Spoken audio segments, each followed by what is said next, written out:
My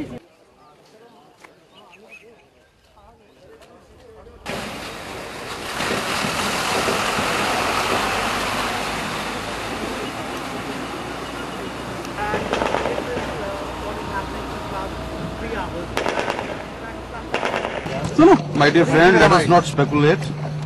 There is some suspicious movement which has been observed.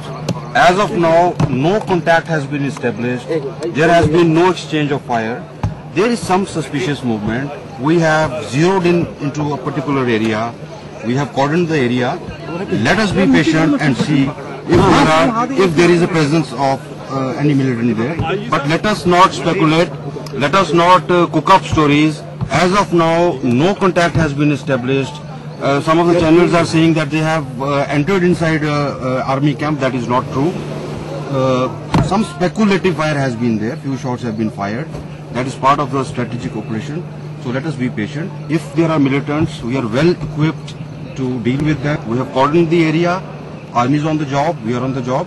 So let us be patient. Army says there are 2 terrorists right now and they have cordoned them. That is what I am saying. That is what I am saying. There is some suspicious movement, but nobody here about the number of militants. If at all there are militants there, but there is some suspicious movement, but no, per se, no contact has been established as of now.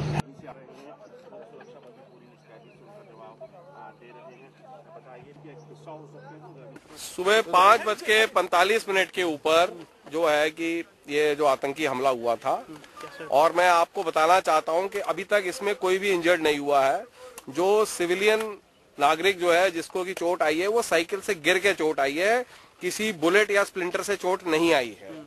और दूसरी बात जो है कि आतंकियों को जो है वो उनको घेर लिया गया है और फौज जो है अपना ऑपरेशन इस वक्त चला रही है। आतंकियों ने कैंप के ऊपर हमला नहीं किया है। आतंकियों ने फायर खोला था बाहर से और ये स्टैंड ऑफ अटैक था और बाहर ही है और उनको बाहर ही घेर लिया गया। कितनी संख्या ठीक से अभी तक जो है जो इनपुट जो आ रही है 2 आतंकी लगभग बताए जा रहे हैं। आईबी की रिपोर्ट मैंने नहीं देखी है, इसलिए मैं उसके ऊपर कोई टिप्पणी नहीं कर सकता। अभी क्या सिचुएशन है?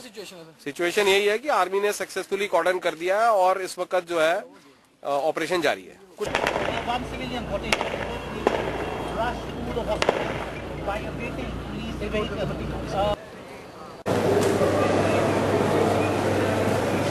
मैं मात्र इतना कहूंगा कि हम यहाँ पर आए थे, जो हमारे घायल हुए हैं सेना बल और सेना बल के जो जवान, उनका हाल पूछने के लिए, क्योंकि और जो कल जिनकी शहादत हुई है उनको लेकर के हमने आदरणीय गृह मंत्री जी से निवेदन किया है कि जो धनराशि उपलब्ध की जाती है उनके परिजनों को थोड़ी उसकी मात्रा बढ़ाई जाए। हालांकि जो जान का, जो प्राणों का जो नुकसान हुआ है उसका तो कोई मुआवजा नहीं है, और मैं समझता हूं कि प्राणों की आहुति देना सर्वोच्च बलिदान है मातृभूमि के लिए।